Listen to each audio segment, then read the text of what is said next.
আসসালামু আলাইকুম। সবাইকে শুভেচ্ছা জানাচ্ছি। মাসুম মাহবুব দেখছেন ওপেন দ্য ইউটিউব চ্যানেল এবং মাসুম মাহবুব ফেসবুক পেজ। পৃথিবীর যেই প্রান্ত থেকে যারা দেখছেন সবার জন্য শুভকামনা, ভালোবাসা। দর্শক, আমাদের কাছে বেশ কিছু গুরুত্বপূর্ণ খবর আছে। আমরা আন্তর্জাতিক বিশ্বের বেশ কিছু খবর দেব আপনাদের। আমরা দেব আপনাদের আ সাতক্ষীরা জামাত নেতাকে নিয়ে। পাশাপাশি ভারতের লেটেস্ট আপডেট জানাবো এবং জানাবো ইরান এবং আমেরিকার মধ্যেকার লাস্ট কি ঘটেছে সেই বিষয়ে। আপনারা আমাকে শুনতে এবং দেখতে পেলে একটু কমেন্ট করে আমাকে জানান। আপনারা শুনতে এবং দেখতে পাচ্ছেন কিনা? কোনো সাউন্ড বা কোনো ক্ষেত্রে প্রবলেম আছে কিনা? দর্শক, সংবাদের কয়েকটি বিষয় একটু আলোচনা করে নেওয়া উচিত এ কারণে যে বাংলাদেশে সাম্প্রতিক যে ঘটনাগুলো ঘটছে, তার মধ্যে আমরা ন্যায় অন্যায় শব্দগুলো আসলে ভুলে যাচ্ছি এবং মানুষের ব্যক্তিগত জীবন বলে আসলে আর কিছু থাকছে না। এটা খুবই মর্মান্তিক বিষয়। এটা আজকে আমার জীবনে ঘটতে পারে, কালকে আপনার জীবনে ঘটবে। এটাই স্বাভাবিক। বাট অপরাধ তদন্ত বা অপরাধ মানে অপরাধীকে শাস্তি দেওয়ার বিধানটা আসলে থাকা উচিত রাষ্ট্রের কাছে, কোনো ব্যক্তিগত মানুষের কাছে না। দর্শক, আমি আপনাদের ১ম এ জামাত নেতা প্রসঙ্গে আসি, তারপর চলে যাব আন্তর্জাতিক একটা, একটা করে খবর প্রচারের ক্ষেত্রে। চলেন আমরা একটা বক্তব্য দিয়ে আগে শুরু করি। দর্শক, আমি যেই লোকটার বক্তব্য আপনাকে শোনালাম সেটা হলো সেই মরিয়ম যার সাথে জামাতের নেতা বিয়ের দাবি করছেন এবং যাকে নিয়ে সোশ্যাল মিডিয়া এত আলোচনা, তার বাবা। দুজনকে দেখলে বোঝা যাচ্ছে যে বয়সের পার্থক্য মানে অর্থাৎ শ্বশুরের বয়স জামাইয়ের চেয়েও কম হয়ে গেছে। এটা আসলে একটু দৃষ্টিকটু মনে হচ্ছে। কিন্তু কিছু বিষয় আমরা মুসলিমেরা ভালো করে জানি। আমাকে যাতে আপনারা ভুল না বোঝেন আমি বিষয়টা গুছিয়ে বলি। আমি আমার জীবনে খুব কমই মানুষের প্রাইভেট বিষয় নিয়ে ভিডিও করেছি। এটা আমার খুব অপছন্দের কাজ। এবং কে কি করেছে, কার ব্যক্তিগত জীবনটা কেমন এটা নিয়ে আপনারা দেখবেন যে সোশ্যাল মিডিয়া বা ভিডিও করার ক্ষেত্রে আমি আগ্রহী না। আমার এই টাইপের ভিডিও নাই। আমি একটা বিষয় বিশ্বাস করি যেহেতু আমি হাদিসে পড়েছি যে অন্যের পাপ লুকিয়ে রাখে, আল্লাহ তার পাপ লুকিয়ে রাখে। যে অন্যের ইজ্জতে টান দেয়, আল্লাহ তার ইজ্জত ফ্লাশ করে দেয়। সংক্ষেপে বুঝাইলাম হাদিসটার ব্যাখ্যাটা হয়তো এরকমই যে আপনি যদি আমার গোপন কিছু লুকিয়ে রাখেন, আল্লাহ আপনার গোপন কিছু লুকিয়ে রাখবে। কিন্তু আমরা আসলে রাজনৈতিকভাবে একে অপরকে ল্যাংটা করতে খুব ভালোবাসি। ধরেন ৫৪ বছরের বাংলাদেশে নারী নির্যাতন, নারীদের সাথে যত রকম খারাপ কাজ, ধর্ষণ এই কাজগুলো কারা সবচেয়ে বেশি করে? এই দেশের প্রতিটা মানুষ জানে। আজকে সেই মানুষগুলি যদি ধরেন ধর্ষকরাই যদি কখনো আরেকটা লোকের বিচার চায় একটু হাসির মতো লাগে। জামাতের একটা সিদ্ধান্ত আমার ভালো লেগেছে। সেটা হলো যে এই যে ব্যক্তি সাতক্ষীরা ৪ এর এমপি সাহেব, তাকে কিন্তু দল থেকে জামাত ইতিমধ্যে বহিষ্কার করে ফেলেছে।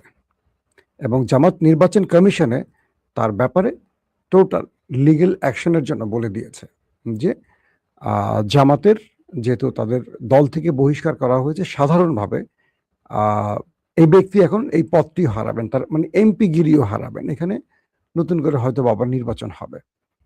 সেই জামাত নেতার বা এমপির ১ম স্ত্রী তিনি বলছেন, "যারা আমার স্বামীর ২য় বিয়ে নিয়ে কুৎসা রটাচ্ছেন, মিথ্যা প্রচার করছেন, তিনি তাদের বিরুদ্ধে আইনি ব্যবস্থা নেবেন।"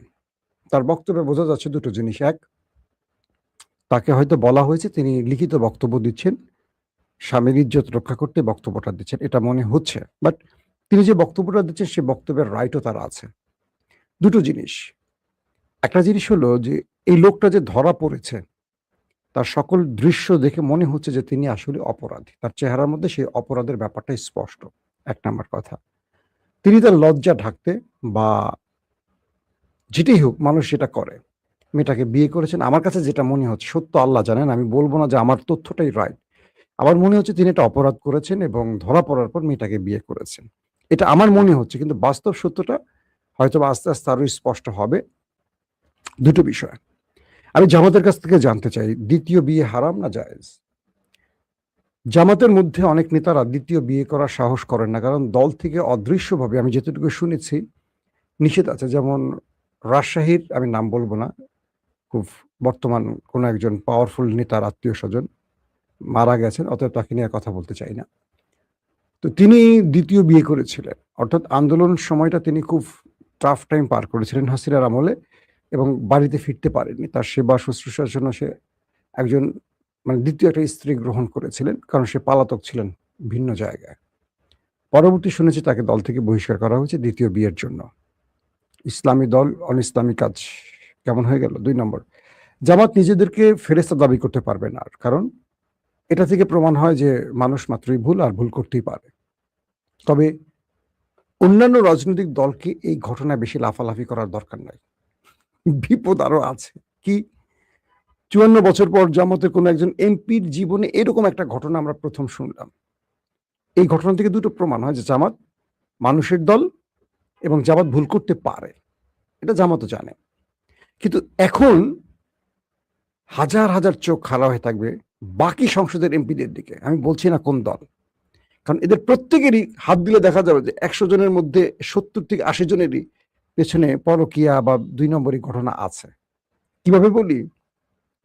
সাম্প্রতিক সময় ইলিয়াস একটা হানি ট্র্যাপ নিয়ে ভিডিও করতে চেয়েছিল। আপনারা দেখেছেন, হঠাৎ আলোচনা হয়েছিল। পরবর্তী বিশেষ কারণে ইলিয়াস বন্ধ করে দিয়েছে। সেই কারণের মধ্যে আমি একজন ধরেন। কারণ আমাকে কয়েক জায়গা থেকে ফোন আসছে, আমি পরে ইলিয়াসকে বলছি এটা থামাও, এবং বিএনপির দল থেকেও ফোন আসছে। তো সেই এপিসোডটা আমি দেখার সুযোগ হয়েছে আমার। ধরেন বিএনপির হাই ভোল্টেজ অনেক নেতার টুনটুনির খবর একদম ভিডিও সহকারে ইলিয়াস ফ্লাশ করে দেওয়ার চেষ্টা হয়েছিল। পরে ইলিয়াসকে থামানো হয়েছে। এই রানিং সরকারের অনেক লোক ফেঁসে যাইত। তো আমি ইলিয়াসকে বললাম যে তুমি কারো ইজ্জত রক্ষা করো, কারো গোপন জিনিস লুকাও, আল্লাহ তোমারটা লুকাবে। এটা হাদিসের কথা। তো যাক, বিএনপির পক্ষ থেকে ইলিয়াসকে বলা হয়েছে, আমি নাম বলছি না কোন কোন নেতা, তাহলে বর্তমান রাষ্ট্রের অনেক বড় বড় বড় বড় বলছে কিন্তু নেতা ফেসে যাবেন। তো এই জন্য বলছি যে এইসব মানুষের ব্যক্তিগত জীবন দেখেন। একটা বিষয়, এই জামাতের এমপি অপরাধ করছেন, জামাত তাকে শাস্তি দিচ্ছে, দল থেকে বহিষ্কার, তিনি এমপিত্ব হারাবেন, ফাইন, গুড।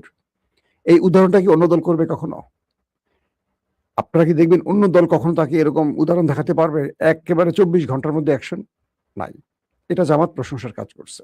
আবার জামাতকে আকাশ থেকে মাটিতে নামায় দিছে এই ব্যক্তি, এটাও সত্য কথা। জামাত আগামী দিনে অনেক মাসুল দিবে এই একটা ব্যক্তির জন্য। অতএব জামাতকে মান উন্নয়ন বা নেতা নির্বাচনে আরো বুঝতে হবে, আরো চিন্তা করতে হবে। শুধু আনুগত্য বা চামচামি এগুলো দেখলে হবে না। কার সাথে ডক্টর শফিকের খাতির ভালো তাকে নেতা বানালে হবে না। কে বেশি কি বলে গ্রুপ মেইনটেইন করতে পারে তাকে না। অনেক বিষয় থাকে। তো ধরেন যে ব্যক্তিরা এই লোককে ধরেছেন, তার টাকাগুলো নিয়ে গেছেন, মোবাইল নিয়ে গেছেন, বিভিন্ন কাগজপত্র বাদ দেন, মূল্যবান জিনিস নিয়ে গেছেন, তারা কি ছিনতাইকারী নাকি ছিনতাইকারী না? রাষ্ট্রে আমাকে কোনো প্রাইভেট ব্যক্তি, ইন্ডিভিজুয়াল ব্যক্তি আমাকে আটক করার অধিকার আছে রাষ্ট্রে? এই কথাগুলো কেউ বলছেন? বাংলাদেশের আইন শৃঙ্খলা বাহিনী কেন আছে? একটা জিনিস কি, রাষ্ট্রের কিছু নিয়ম বা মানে কি বলবো সিস্টেম থাকে। তিনি যদি অপরাধ করেন, তার অপরাধ প্রমাণ হলে রাষ্ট্রের ব্যবস্থা নেওয়ার অনেকগুলো জায়গা আছে। কয়েকজন লোক ট্র্যাপ তৈরি করবেন, তাকে একটা রুমে আটকানোর পর তার কাছ থেকে টাকা নিবেন, মোবাইল নিবেন, সেটা ভিডিও ফ্ল্যাশ হবে, আইন তাদের ব্যবস্থা নেবে না, কারণ তারা জামাতের লোক। এই কাজটা যদি বিএনপির এমপির সাথে হইতো, এই লোকগুলোকে খুঁজে এতক্ষণ পুলিশ বাটি চালান দিয়ে বের করতে এবং গিরায় গিরায় পিটাইতো। আমাদের রাষ্ট্রটা হচ্ছে এরকম।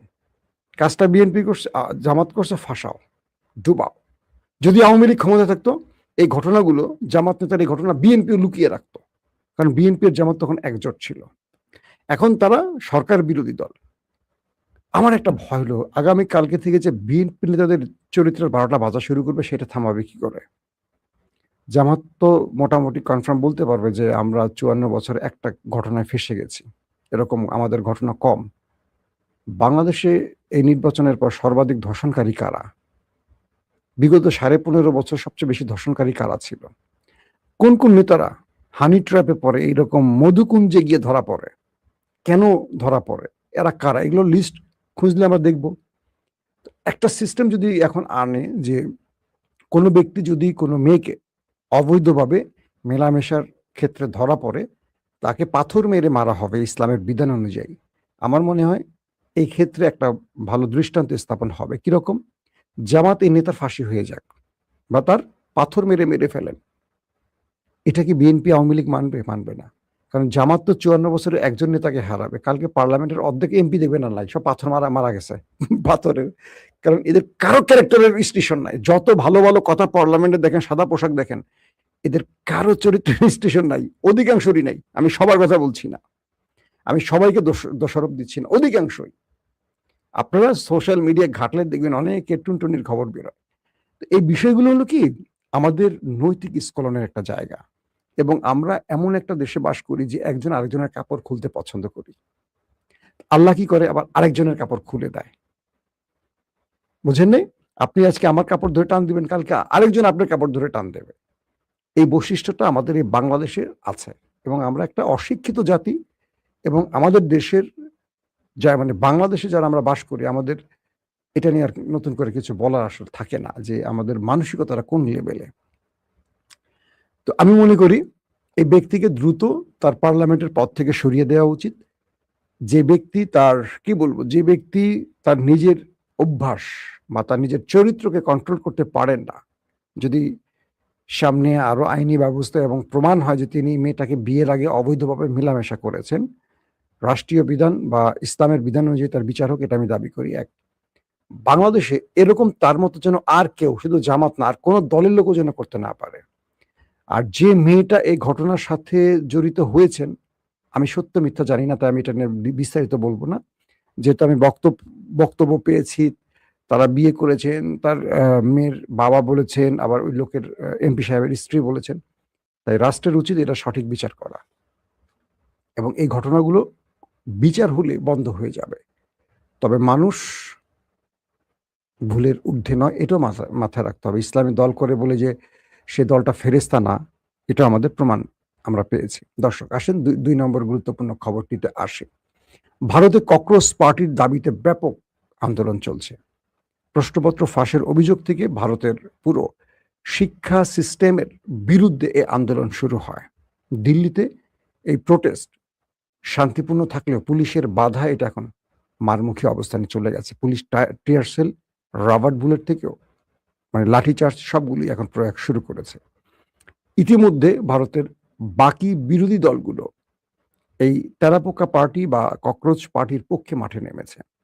আজকে কংগ্রেসের 2 প্রধান নেতা, সোনিয়া গান্ধীর মেয়ে প্রিয়াঙ্কা গান্ধী এবং রাজীব গান্ধীর ছেলে রাহুল গান্ধী, দুজনেই মাঠে নেমেছিলেন এই আন্দোলনের পক্ষে। পুলিশ তাদের গ্রেফতার করে, পরবর্তী তাদের দুজনকে ছেড়ে দিতে বাধ্য হয়, এবং দিল্লিতে পার্লামেন্ট এরিয়াতে ছাত্রদের সাথে পুলিশের ব্যাপক লড়াই হয়, প্রচুর গাড়ি ভাঙচুর হয়। প্রথমে শিক্ষামন্ত্রীর ধর্মেন্দ্র তার পদত্যাগের দাবি ওঠে, কিন্তু এখন এই আন্দোলনটা নরেন্দ্র মোদীর পদত্যাগের দিকে চলে গেছে।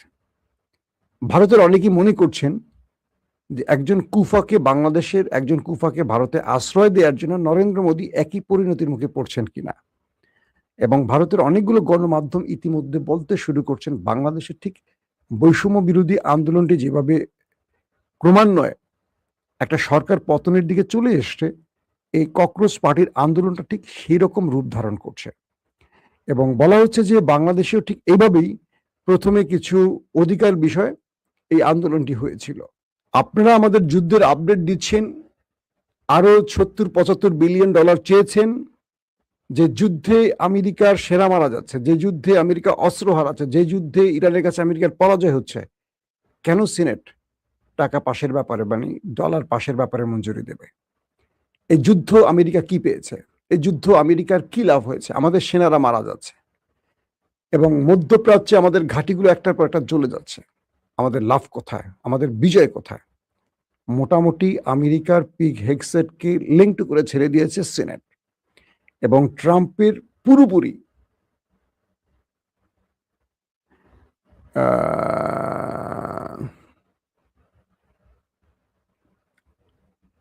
একজন কি বলছে, আচ্ছা এটা কমেন্ট পড়ছিলাম। তো পিগ হেগসেটকে সিনেট মোটামুটি ধুয়ে ছেড়ে দিছে, যে তোমরা আমাদের বলছো যে তোমরা ইরান ধ্বংস করে ফেলছো, এটা করছো ওইটা করছো। ইরান তো বহাল তবিয়তে মারছে। ইরান ধ্বংস হলে জর্দানে আমাদের ঘাঁটি উড়ে গেল কেন? বাহরাইনে আমাদের ঘাঁটি ধ্বংস হলো কেন? কুয়েতে আমাদের সেনারা পালাচ্ছে কেন? মধ্যপ্রাচ্য থেকে আমাদের সেনাদেরকে আশ্রয় নিতে হচ্ছে অন্য কোথায়, কে গিয়ে কেন? বিষয়টা কোথায়? প্রথমে তোমরা জাতিকে ধ্বংস মানে ধোঁকা দিয়েছো, এখন আবার ধোঁকাই দিচ্ছ।